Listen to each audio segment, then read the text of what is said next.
Well, the pen has hit the paper. Governor Dan McKee has officially signed the state's newest budget. So some of the big takeaways: eliminating the state's car tax a year earlier than was scheduled. Also a $250 million housing investment, hoping to address the housing crisis. Much of this possible because the state right now has a major surplus going into the new fiscal year. 12 News reporter SHIINA LOSCIUTO was there for the signing, and SHIINA, a group of advocates were also there, hoping the budget would address abortion rights. That's right. In the wake of the overturning of Roe v. Wade, a group was hoping the governor would do something to address abortions. They're calling on lawmakers to pass the Equality in Abortion Coverage Act. Now, there is nothing new on that today, but the governor did announce Rhode Island will soon be announcing an executive order protecting people who travel here to get an abortion. It's a $13.6 billion budget. A budget that cares for Rhode Islanders today, but invests in our future. And also one, as many have said, that doesn't just spend this money, but invests it. One that Governor McKee says Rhode Island should be proud of, officially signing the document Monday afternoon. Most notably, the budget eliminates the car tax. I'm so proud of the targeted tax relief in the budget, eliminating the car tax a year early. Also aiming to support businesses in the Ocean State. $100 million went into the Unemployment Trust Fund to assist our small businesses in Rhode Island that were wiped out. That fund was wiped out during the pandemic. While state leaders were inside the state room, this group was outside those doors, calling on the people on the other side to pass the Equality in Abortion Coverage Act bill, which would make abortions more accessible in the Ocean State. It's really disappointing. We were really hoping to see a lot more action on this issue, and we will be paying attention throughout the summer as things ramp up. McKee says if lawmakers were to bring the legislation to his desk, he would sign it. It's worth noting, however, the General Assembly wrapped up their session last week. But in the meantime, the governor says his office will announce an executive order similar to Massachusetts, protecting people who travel to Rhode Island for an abortion. And making sure that they're protected as well.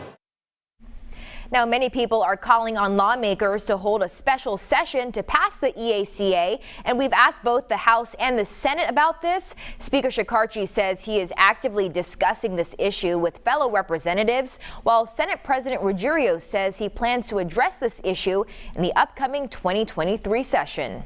I'm SHIINA LOSCIUTO, 12 News. The U.S. Supreme Court's decision to overturn Roe v. Wade is still spurring protests in Rhode Island. While abortion rights are codified in Rhode Island law, advocates say that's not enough, and they were at the State House today as Governor Dan McKee signed the state budget into law. 12 News reporter SHIINA LOSCIUTO was also at the signing and has both angles covered tonight. Well, in the wake of the overturning of Roe v. Wade, a group was hoping the governor would do something to address abortions today. They're calling on lawmakers to pass the Equality in Abortion Coverage Act. While there's nothing new there, the governor did announce Rhode Island will soon be announcing an executive order protecting people who travel here to get an abortion. It's a $13.6 billion budget. A budget that cares for Rhode Islanders today, but invests in our future. And also one, as many have said, that doesn't just spend this money, but invests it. One that Governor McKee says Rhode Island should be proud of, officially signing the document Monday afternoon.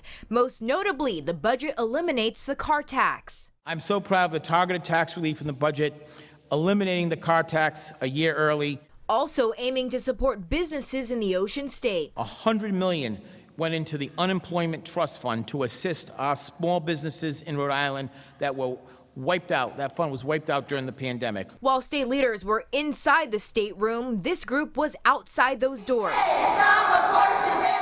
calling on the people on the other side to pass the Equality in Abortion Coverage Act bill, which would make abortions more accessible in the Ocean State. It's really disappointing. We were really hoping to see a lot more action on this issue, and we will be paying attention throughout the summer as things ramp up.